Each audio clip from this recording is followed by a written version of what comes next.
श्री शिवाय नमस्तुभ्यम, हर हर महादेव। 29 जनवरी माघ का महीना चल रहा है, रविवार का दिन है, शुक्ल पक्ष चल रहा है। तो इस दिन किए जाने वाले उपाय यानी कि रविवार के दिन जो उपाय किए जाते हैं, गुरु जी की कथा से सुनकर मैं आपको बताने वाली हूँ। 3 उपाय गुरु जी ने हमें बताए हैं। सबसे पहला उपाय है कि अगर आपने किसी को पैसा उधार में दिया है, वो आपको वापस नहीं मिल रहा है, तो उसके लिए गुरु जी ने एक बहुत ही अचूक उपाय बताया है। दूसरा उपाय है रोग बीमारी अगर बहुत ज्यादा आपके घर में बढ़ गई है या आप बहुत ज्यादा बीमार रहते हैं, तो उसी के निवारण के लिए दूसरा उपाय है। और तीसरा उपाय है कि अगर घर में आपके पैसे की तंगी है, माँ लक्ष्मी की कृपा नहीं हो पा रही है, काम कारोबार नहीं चल रहा है, तो ये तीसरा उपाय भी गुरु जी की कथा से सुनकर ही मैं आपको बताने वाली हूँ। तो 3 बहुत ही अचूक और चमत्कारी उपाय हैं। उपायों को पूरा जानने के लिए वीडियो को स्किप नहीं करिएगा, वीडियो को पूरा जरूर देखिएगा, उपाय अच्छे से समझिएगा। और रविवार के दिन सूर्य नारायण जी का दिन होता है, उसी दिन आपने ये उपाय करने हैं। उससे पहले चैनल पर पहली बार आए हैं, चैनल जरूर सब्सक्राइब करिए, मेरे फेसबुक पेज को जरूर फॉलो करें। तो सबसे पहला जो मैं उपाय बताने वाली हूँ कि अगर आपने किसी को पैसा उधार में दिया हुआ है, यानी चाहे वो आपका कोई रिलेटिव है या वैसे आपने किसी को पैसा दिया था लेकिन अभी वो आपके लौटा नहीं रहा, मांग मांग कर थक गए हैं, तो आपने क्या करना है, उससे अब पैसे नहीं मांगने हैं। आपने करना है एक छोटा सा उपाय, एक लेना है आपने जल का पात्र। सबसे पहले तो मैं आपको बता दूं कि जब भी हम सूर्य नारायण को अर्घ देते हैं या उनका कोई उपाय करते हैं, तो हमेशा तांबे के बर्तन का प्रयोग करते हैं, यानी तांबे का ही लोटा आपने लेना है और कोई नहीं लेना। तो तांबे का एक कलश लीजिए, उसके अंदर आपने साफ शुद्ध जल भर लेना है। उसके बाद आपने लेनी है लाल मिर्ची, जो सूखी हुई लाल मिर्ची होती है वो आपने ले लेनी है। उसे तोड़कर उसके अंदर से हमें क्या चाहिए, हमें चाहिए उसके बीज। बीज कितने चाहिए हमें, टोटल 27 यानी 27 बीज आपने उसमें से निकाल लेने हैं। और उसे आपने किस में डाल लेना है, उसी जल के पात्र के अंदर।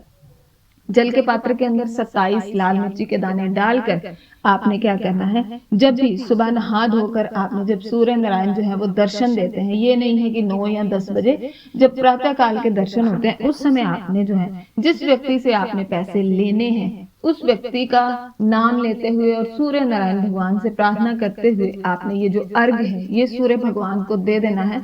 लगातार अगर आप 27 दिन या 40 दिन इस उपाय को करेंगे तो आप खुद देखेंगे आपके जो पैसे हैं वो खुद ब खुद धीरे धीरे आपको वापस मिलने लगेंगे, आपको बार बार मांगने की जरूरत नहीं पड़ेगी। तो ये था पहला उपाय। दूसरा उपाय है कि अगर आपके शरीर में बहुत ज्यादा रोग रहता है, आप बीमार रहते हैं या आपको कोई ना कोई समस्या बनी रहती है या शरीर में कोई गांठ पड़ गई है, तो उसके लिए भी गुरुजी ने बताया है कि डेली एक नियम बनाएं कि सुबह नहाने के बाद एक तांबे के पात्र के अंदर जल भरकर उसके अंदर चाहे आपके पास लाल चंदन हो तो लाल चंदन डालिए, नहीं तो सिंदूर हो तो थोड़ा सा लाल सिंदूर डालकर, थोड़े से अक्षत डालकर सूर्य नारायण भगवान को अर्घ देना शुरू करेंगे तो आपके रोग कष्ट बीमारी जो है वो स्वयं से कट जाएंगे, आपका शरीर बिल्कुल ही स्वस्थ रहने लगेगा। अर्घ देते हुए इस बात का ध्यान रखिएगा कि जो सूर्य की किरणें हैं वो आपने जो है उसमें से जब आप जल का आप अर्घ देंगे तो जल में से आपने सूर्य देव के दर्शन करने हैं और उसकी जो किरणें हैं वो आपकी पूरी बॉडी पर, पूरे शरीर पर पड़नी चाहिए,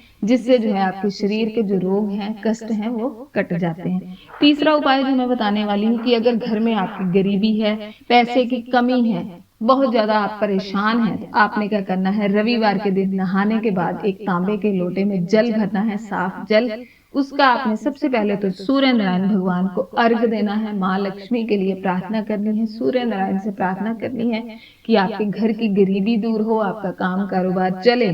और ध्यान रखिएगा जब आप अर्घ देंगे तो पूरा जल नहीं देना है, आधा जल आप अर्घ के रूप में सूर्य नारायण को दे दें, आधा जल आप बचा लें और आधा जल जो आपने बचाया है उसे आपने भोले बाबा के मंदिर में जाकर शिवलिंग के ऊपर वही कामना करते हुए आपने समर्पित कर देना है।